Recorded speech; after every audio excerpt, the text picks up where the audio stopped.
Every nightmare has a beginning. And mine started waking up in a body cast after a car accident, finding out that my entire family was dead, and being told it so nonchalantly, like it didn't even matter.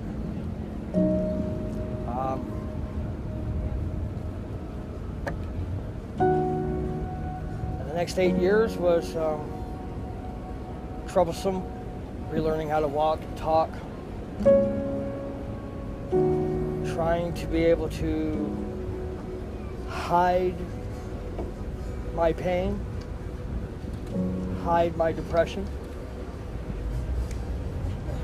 show everybody that nice clown mask that everything's fine and dandy, and but it's not. And deep down inside, you know everybody knows it's not. And deep down inside, you also know that nobody cares. And then, because you realize nobody cares, then you start realizing, well, maybe God doesn't care either. And if God doesn't care, why even bother suffering? Why bother going on? Well, then you start thinking, well, if nobody cares if I'm here.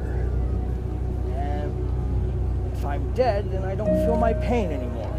Well, start with the pills. You move on to sharp objects, cut yourself up, try drowning yourself. Because I should not have woken up on the beach.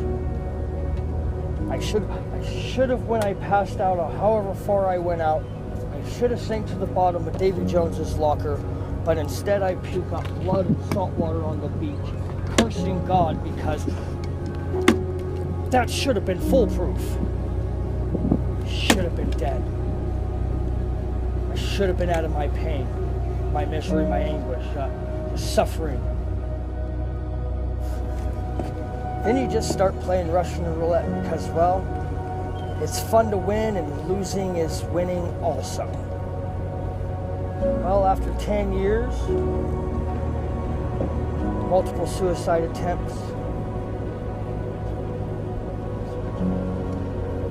well, got to the point where I just decided, well, God, if you won't heal me, it means that you don't love me. You have no purpose for me. So tonight, before I go to bed, I'm going to put an extra bullet in the chamber every time I click. Because one way or another, I will not suffer one more day without a purpose. But on one particular day, I was telling people their fortunes. Then, well, these two strange kids show up and offer to trade a prayer for a reading. And, well, things that never healed from the car accident were healed. The crippling pains in my knees and ankles, gone. The constant pain in my shoulder and my wrist, gone. Then they prayed for peace, and peace flooded me. And then they prayed for happiness, and happiness flooded me. And next thing I know, I don't need any drugs because I don't feel any pain, and I don't need to play Russian roulette because, well, for the first time, I'm not sad. I don't feel alone. I feel God's presence with me again. It was like a big giant rush of drugs. I mean, if you ever shoot up adrenaline, that's what it was kind of like.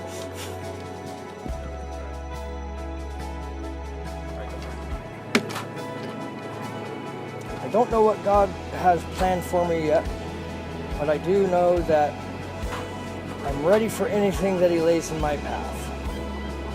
Because He has renewed me and filled me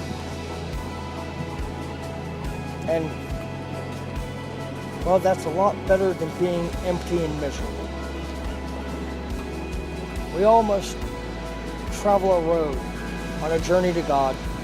And sometimes it's by telling fortunes and having disciples of Christ show up out of the blue. Because you told God, well, I'm going to end it if you don't do something. And he laughs at you and goes, I already sent them. They're on their way. And life gets better. So, until next time, my name's Connor, and keep it real, keep it holy.